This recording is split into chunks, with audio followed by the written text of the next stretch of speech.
이 힘은 어근이 어디냐면 동사 강하다, 세다. 그게 히브리어로 아참이에요. 이 단어에서 형용사, 명사가 있는데 오늘 이사야 40장 29절에는 명사 힘이라고 하는 이 단어가 쓰인 거예요. 그러면 동사가 아참이라고 하는 단어인데 이 단어가 세다, 강하다라는 것이 성경에서는 어떻게 표현이 됐냐면은 이 당시에는 힘이 있다 그러면 그 힘으로 다른 사람의 뼈를 부러뜨리는 것을 의미해요. 그러니까 다른 사람의 뼈를 부러뜨리는 그 정도의 힘이 있다. 그러면 다시 이거를 그러면 내 뼈를 보호한다 말이지. 그럼 내 뼈를 내가 보호할 수 있는 힘이 있다. 다른 사람이 내 뼈를 부러뜨리지 못하게 내 뼈를 보호할 수 있다. 그런 사람이 강하다는 거예요. 그러면 오늘 말씀에는 핵심은 하나님께서 힘을 주신다라고 했단 말이죠. 그러면 하나님이 내게 힘을 주시는 그 방법이 뭘까? 그러면 먼저 어근을 찾아보는 거예요. 그래서 동사 아참은 크게 꽉 잠근다라는 뜻이 있어요. 그럼 꽉 잠근다라는 게 무슨 뜻이냐면 여러분과 제가 냉장고에서 물을 이렇게 빼가지고 먹으면 다 먹고 나면 어느 정도 마시고 나면 물이 남았어요. 그러면 다시 그 입구를 잠그죠. 그런 의미예요. 그래서 그런 물이나 포도주를 담은 이 당시에는 가죽부대 입구를 꽉 잠근다. 그래서 보존한다, 보호한다 그런 개념으로 꽉 잠근다라는 뜻이 있어요. 이 얘기는 오늘날 어떻게 적용이 되면 우리가 예수님의 말씀을 들었어요. 그러면 꽉 잠궈야 한다. 그럼 이게 무슨 뜻이냐면 세상과 악은 우리에게 예수님 위에 다른 것을 계속 집어넣으려고 그래요. 그러니까 우리는 세상과 악에 대해서는 어떻게 해요? 뚜껑을 꽉 잠그는 거예요. 그런 개념이에요. 그러니까 내게는 하나님의 말씀만 들어와야지 다른 게 들어와서는 안 돼요. 우리를 만들었을 때 하나님은 우리의 영은 하나님의 영으로만 만족하게 만들어줬어요. 그런데 이 세상을 살면서 하나님의 영이 아닌 다른 것의 사람들이 나는 만족한다 그러고 사는 거예요. 전도서 읽어보면 마지막까지 뭐라고 얘기해요? 이 세상에서 아무리 잘나도 헛되고 다 그래요. 그런데 오직 사람의 본분은 여호와 경외하고 하나님의 말씀에 순종하는 것이 사람의 본분이다. 이게 전도서의 마지막 문장, 우리에게 주시는 메시지예요. 그런데 오늘 말씀에서도 이 아참, 힘이 세다라는 뜻은 나의 마음에 들어오는 통로에 꽉 잠그는 거예요. 하나님의 말씀이 들어오면 그거 이외에는 다른 걸 받지 않는다 말이에요. 이게 그런 뜻이에요. 두 번째는 눈을 감다라는 뜻이 이 동사에 있어요. 아니 힘이 세다, 강하다라는 것이 왜 눈을 감느냐 말이에요. 이것은 다른 것은 보지 않겠다. 오직 하나님 말씀에만 집중하겠다. 그래서 여러분과 제가 왜 동양인들은 기도할 때 눈을 감아요? 그러면 집중하려고 눈을 감는 거예요. 그래서 기도할 때 눈 뜬다고 해서 그게 잘못된 게 아니에요. 그렇다고 오늘부터 눈 뜨고 이렇게 누가 뭐 하나 기도하면서 그렇게 하라는 의미가 아니에요. 눈을 감는다. 이 세다, 강하다라는 이 어근의 뜻에는 눈을 감는다. 그것은 하나님 위에 다른 것에는 내가 눈을 감겠다. 그래서 내가 하나님 말씀에만 집중하겠다라는 뜻으로 눈을 감는다 그런 거예요. 그러면 우리가 집중할 게 뭐냐? 오직 하나님의 말씀이다. 그리고 지금을 살아가는 우리에게는 하나님이 세상을 사랑하사, 하나님이 세상을 이처럼 사랑하사, 그러면 사랑하는 표현과 하나님이 하신 일이 뭐냐?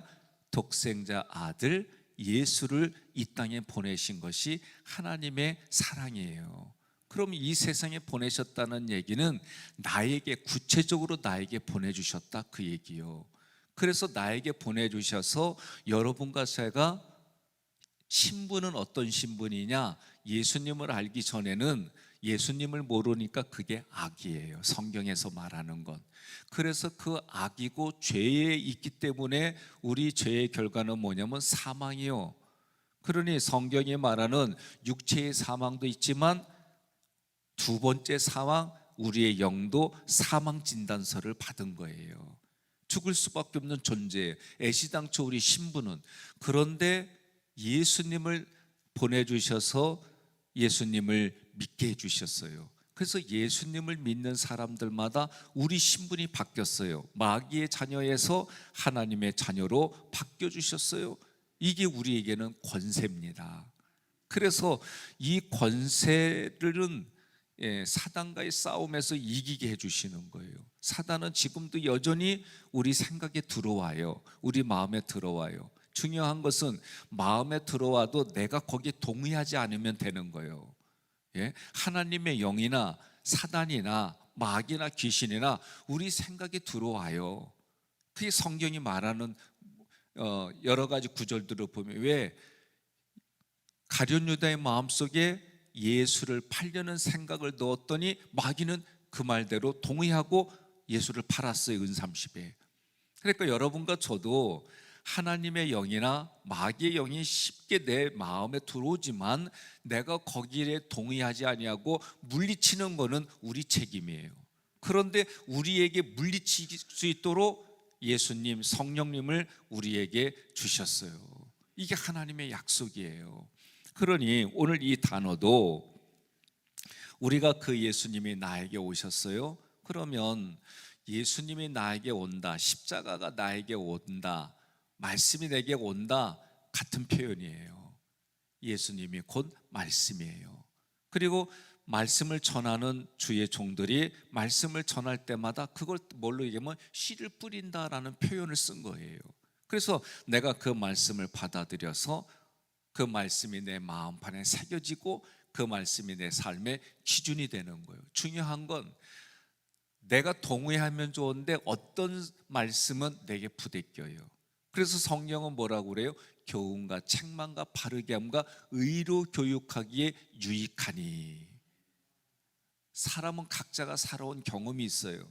자기의 경험이 있다는 얘기는 그게 기준이 돼요. 똑같은 사실인데도, 똑같은 상황인데도 반응이 제각긴 거는 그렇게 제각각 살아온 경험이 있어요. 아니, 똑같은 재료 가지고 김치를 담그는데도 왜 달라? 자기 기준에 맞춰서 하기 때문에 그런 거예요. 여러분 동의하지요? 자기가 살아온 경험 때문에 성경을 자기 경험으로 다 해석해서 제각각 말씀을 가져간 거예요. 이게 구약으로 보면 인간의 마음이 뭐예요? 야, 우리가 하나님의 하늘에 올라가자. 피조물이 하나님의 자리까지 올라가려고 넘본 게 바벨탑을 쌓은 거예요. 그때 하나님이 어떻게 했어요? 같은 언어 하나를 가지고 있는데 이 언어를 다르게 들리게 만드셨어요. 그래서 결국은 어떻게 끼리끼리 헤어졌어요. 오늘 우리도 마찬가지입니다. 어떤 사실 상황을 해결하는 방법도 다양해요. 무엇 때문에 그래요? 자기가 각자 살아온 삶의 경험이 있다 보니까 그 경험이 기준이 되다 보니까 이게 옳다 틀리다 이렇게 하는 사람이 착하다 착하지 않다, 그러다 보면 옆에 있는 사람은 이렇게 눈치 보고 우물쭈물 다각기 반응이 나타나는 거예요. 그런데 성경은 어떤 상황이 돼도 진리다 말이에요. 그 얘기는 변함이 없는 거예요. 그래서 성경의 기준을 우리가 배우고 그걸 어떻게 돼요? 조사하고 연구하고 그거를 어떻게든지 간에 내 삶에 적용하려고 몸부림치고, 그게 요새 마태복음 13장의 단어들이 다 그 얘기를 하는 거예요. 구원은 오직 예수 그리스도 위에는 없어요. 오직 예수 그리스도로만 구원받는 거예요. 그런데 그 구원이 우리에게 임했어요. 주어졌어요. 그 다음부터는 어떻게 했냐? 연구하고 노력하고 애쓰고 이거는 우리가 해야 되는 거예요. 그게 마태복음 13장에 천국은 구하고 찾는다. 구하고 찾는데 뭘 구하고 찾느냐? 천국은, 예수님은, 십자가는 이런 의미들이, 그러니까 여러분과 저는 이 새벽에 생각해 보세요. 아예 드러누워서 잠자는 사람하고 이 시간에 와서 하고 똑같게 취급받으면 난 내가 먼저 싫어. 내가 어떤 정성과 감동을 얘기하려고 하는 게 아니에요. 우리가 보세요. 하나님 앞에 구하고 찾고 하나님 앞에 그렇게 하는 분하고 그 시간에 놀고 잠자고, 이거 다른 거예요. 지혜로운 여인과 지혜롭지 못한 여인은 뭐예요? 차이가. 거기에 보니까 기름을 준비한 거예요. 둘 다 피곤해갖고 잠잔 건 맞아. 보세요. 거기 분명히 똑같은 사실은 잠을 잤어요, 같이. 그런데 지혜로운 여인은 뭐요? 준비했어요. 그러니까 우리 육신은요, 육신 입고 있는 사는 우리는 다 비슷해요. 다 비슷해요. 우리가 나이를 점점 한 살 한 살, 그래서 세대 10대 때, 20대 때, 30대 때, 40대 때, 50대 때, 저는 내 몸으로는 50대까지는 대략 알아요. 왜? 내 나이가 그때니까. 근데 60대, 70대 분들은 솔직히 이걸로는 알지만 여기로는 잘 몰라요. 이걸로 아는 척하는 것뿐이지. 그래서 제가 그 전에 이런 얘기를 했어요. 평택에서 원로 목사님 임준철 목사님이 계세요. 이분한테 제가 어느 날 목사님, 그래서 왜? 그래서 나도 은퇴 좀 하고 싶어요. 피곤하고 힘들어서. 그랬더니 이분이 나보더니 야 이놈아, 너도 은퇴해봐. 그 소리 나오나? 그러는겨. 지금 나는 힘들고 피곤하니까 은퇴 빨리 했으면 좋겠어요. 그랬더니 그분은 이미 은퇴한 지 5년 넘을 때요. 그러니까 저보고 웃으면서 그래요. 너도 그 시간 와봐라. 현역일 때가 좋지. 그 얘기를 하시는 거예요. 그러니까 사람들은 그 시간이 되면 몰라요. 저는 농사를 아버님 밑에서 어렸을 때 좀 져봤어요. 그래서 농사 짓는 게 뭔지를 조금은 알아요. 저희 부모님이 낮에는 늘 햇볕 뗐을 때는 피곤하고 아침과 저녁으로 일하시니까 피곤하니까 이렇게 주무셔요, 낮에. 그래서 일하는 거 이렇게 보면 논농사 질래 밭농사 질래 그러면 난 논농사 진다고 그래요. 밭농사는요 힘들어요. 가장 내가 하기 싫은 밭농사가 뭐냐? 고추 따는 겨. 경험들이 있으니까 같이 웃잖아요. 고추 따는 거 진짜 싫어요, 저는. 그러니까 아버지가 어떻게 한 고랑을 하게 되면 얼마. 그러니까 어떻게 따면인데 빨리 따려고 따다 보면 파란 것도 따. 그럼 아버지는 뭐라면 알아요. 아버지는 따기 싫어서 이렇게 한다는 거를. 그러니까 나중에 너무 내가 파란 걸 많이 따면 그냥 가서 놀아라 그러셔요. 제가 아버지가 돼지를 키우셨어요. 그래서 많을 때는 그래도 수십 마리가 이제 그렇게 소규모로 키우셨어요. 근데 아버지가 저한테 이거를 이제 야 돼지간 좀 쳐. 그러면 여름에는 편해요. 오삽 가지고 그냥 똥오줌이 잔뜩 쌓여 있는 거 밀어버리면 되는 거예요. 그리고 물로 뿌리면 끝나요. 근데 겨울에는 집을 깔아줘요. 그러면 거기에 돼지가 싼 똥과 이런 게 잔뜩 묶여 있어요. 그러면 그거를 그게 힘들어요. 그게 잘 안 떨어져. 그러면 그거 끙끙대고.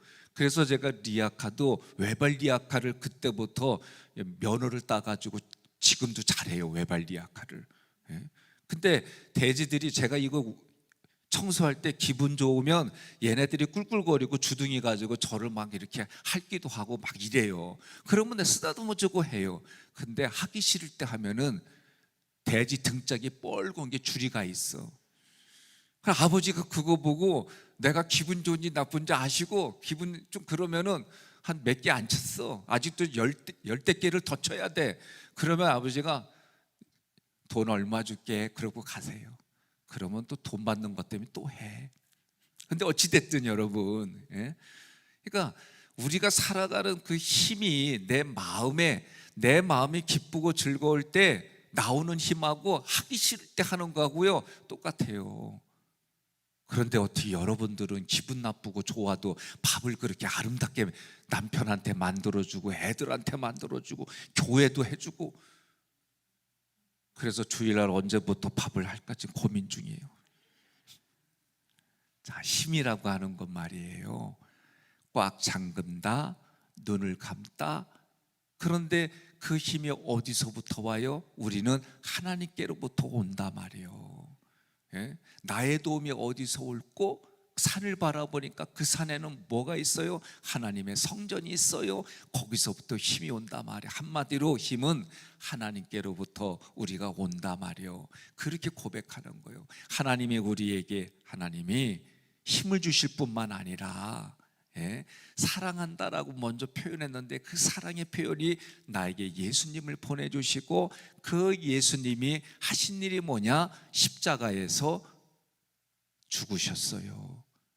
이 당시에 십자가는 중죄인들이 죽는 자리예요. 그러니 사람들에게 십자가는 혐오스럽고, 십자가는 아주 바닥에 격이 깔려 있는 거예요. 그런 십자가가 예수님 때문에 뭐가 됐어요? 빛나는 자리가 됐고, 나의 모든 것을 바꿔주는, 사람으로서는 상상하기 어려운 높은 가치가 있는 것이 십자가예요. 그러니 그 십자가에서 다 이루었다라고 하신 그 십자가는 예수님만의 십자가고, 그런데 그 예수님이 우리에게 뭐예요? 빛나고 높은, 그리고 모든 것을 해결해 준 그 십자가를 지고 자기를 부인하고 예수님을 따르라, 이게 신앙생활이다라고 가르쳐 준 거예요. 여기서 우리는 힘의 공급을 받는 거예요. 그러니 오늘 이 말씀이 그럼 어떻게 쓰였는가? 이사야 33장 15절에서도 이 단어가 쓰였어요. 함께 있습니다. 오직 공의롭게 행하는 자, 정직히 말하는 자, 토색한 재물을 가증히 여기는 자, 손을 흔들어 뇌물을 받지 아니하는 자, 귀를 막아 피 흘리려는 꾀를 듣지 아니하는 자, 눈을 감아 악을 보지 아니하는 자. 아멘. 눈을 감다, 이게 뭔 말이었어요? 집중하는 거다, 그런 뜻으로 쓰였다고 그랬어요. 또 성경을 찾아보겠습니다. 예레미야 50장 17절 함께 봉독합니다. 이스라엘은 흩어진 양이라 사자들이 그를 따르도다. 처음에는 아수르 왕이 먹었고 다음에는 바벨론의 느부갓네살 왕이 그의 뼈를 꺾도다. 아멘. 분명히 앞부분에서 제가 설명할 때에 뼈를 꺾는 것이 힘이 있다, 강하다, 세다, 그 안에 어근으로 이런 뜻이 있다라고 말씀을 드렸어요. 그러니 이 성경의 표현이 뼈를 꺾는다라는 이 단어, 아참이라는 단어가 세다, 강하다라는 단어인데, 거기에는 꽉 잠그다, 눈을 감다, 이런 표현들은 한마디로 말해서 하나님의 말씀만 들어와야지 다른 게 들어와서는 안 되고, 하나님의 말씀에 집중하려고 눈을 감는 거지. 이런 표현들이 이게 강하다, 세다, 그런 의미. 그러니 오늘 함께 봉독한 이사야 40장 29절에서 피곤한 자에게는 능력을 주시며 무능한 자에게는 힘을 더하시나니, 여기서 피곤한 자는 28절에 뭐라고 그래요? 하나님은 피곤하지도 아니하고 졸지도 아니하시는 하나님이라고 한 거예요. 그러니까 하나님은 강하신 분이요. 그런데 오늘 29절에서는 피곤한 자라고 그랬어요. 이 피곤한 자를 단어를 찾아보니까 태어날 때부터 쇠약한 자예요.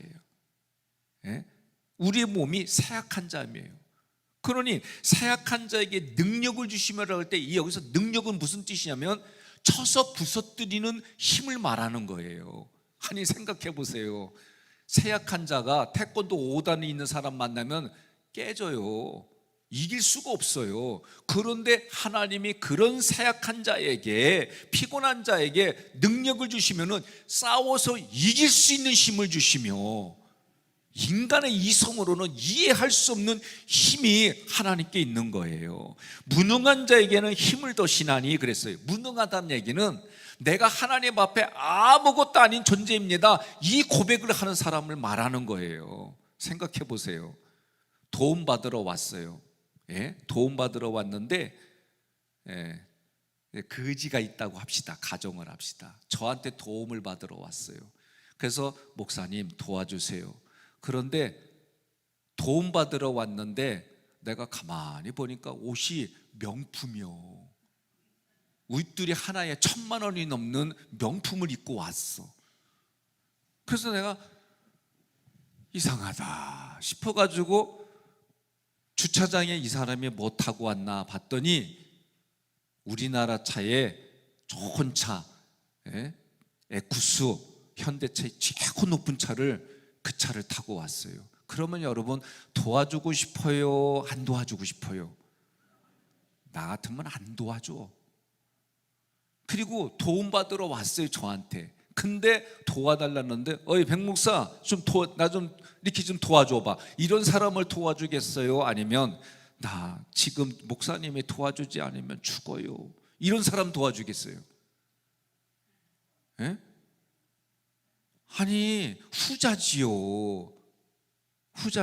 그런데 하나님 앞에도 똑같아요. 내 태도가 하나님처럼 나는 전지전능해, 난 능력이 있어, 지금까지 살아온 건 내 능력으로 여기까지 온 거야, 이런 사람을 도와주겠어요? 아니면 하나님 앞에 나는 아무것도 아닙니다, 나는 무능합니다, 나는 지혜도 부족합니다, 나는 하나님이 아니면 죽을 수밖에 없는 존재입니다, 이런 사람을 도와주겠어요?